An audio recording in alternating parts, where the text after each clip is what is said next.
नमस्कार मित्रांनो, आजच्या ह्या व्हिडिओमध्ये मुंगी बनवून साखर कशी खायची ते मित्रांनो तुम्हाला सांगणार आहे. तर मित्रांनो, हा व्हिडिओ खूप इंटरेस्टिंग होणार आहे, त्यासाठी हा व्हिडिओ शेवटपर्यंत बघा. मित्रांनो, रात्रीचा तो शांत वेळ होता. सगळं गाव झोपलं होतं, पण एक माणूस मात्र जागा होता. त्याच्या डोक्यांच्या विचाराचा गोंधळ, मनात प्रश्न आणि आयुष्याबद्दल एकच तक्रार. मी इतकी मेहनत करतो, पण मला काहीच का मिळत नाही.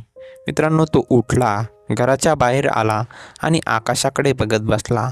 तेवढ्यात त्याच्या नजरेस पडली एक छोटीशी मुंगी. हो, अगदी छोटी, पण तिच्या तोंडात होता साखरेचा दाणा. तो थोडा हसला. ही मुंगी आणि साखर एवढीशी असून काय करणार आहे ही?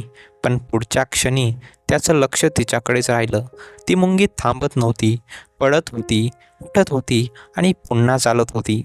आणि त्या माणसाने विचार केला, चल बघूया किती पुढे जाते ही मुंगी.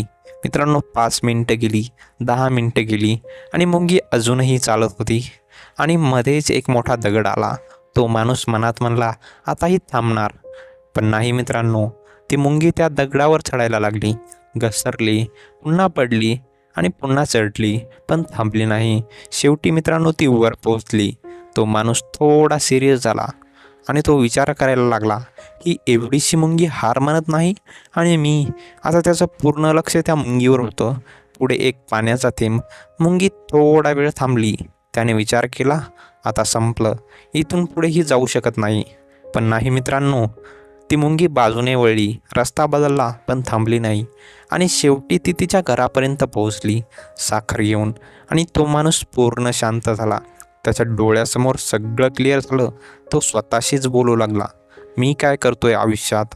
एक अडथळा आला की थांबतो, लोक काही बोलले की मागे हटतो, एकदा अपयश आलं की सगळं सोडून देतो. आणि ही मुंगी ना तक्रार करते, ना थांबते आणि ना हार मानते. ती फक्त चालत राहते. तेवढ्यात त्याच्या मनात एक आवाज आला, मित्रांनो, जर तुला आयुष्यात साखर हवी असेल तर मुंगी बनायला शिक. तो आवाज पुन्हा म्हणाला, मोठं बनायचं असेल तर लहान व्हायला शिक. अहंकार सोड, धीर धर आणि चालत राहा. मित्रांनो, तो माणूस आता पूर्ण बदलला होता.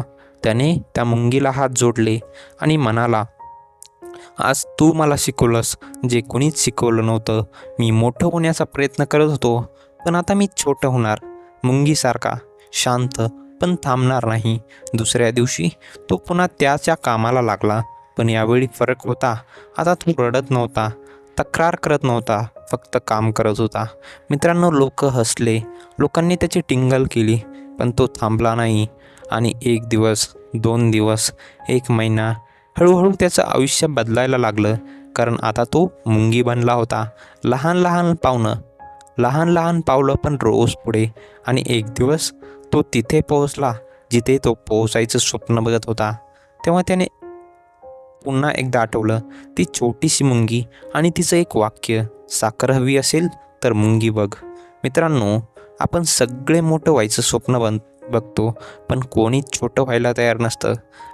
आपल्याला सगळ्यांना यश हवं असतं, पण मेहनत मात्र आपल्याला नको असते.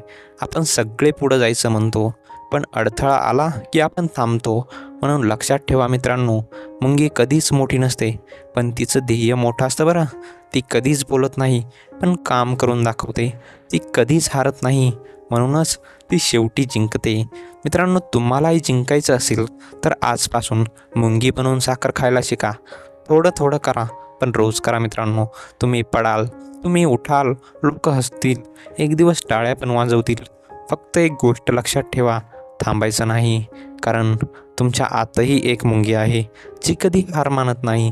तुम्ही फक्त तिला जागं करा आणि चालायला सुरुवात. साखर तुमची वाट पाहत आहे. तुमच्या आतही एक मुंगी आहे, जी कधी हार मानत नाही. फक्त तुम्ही तिला जागं करा आणि चालायला सुरुवात करा. साखर तुमची वाट पाहत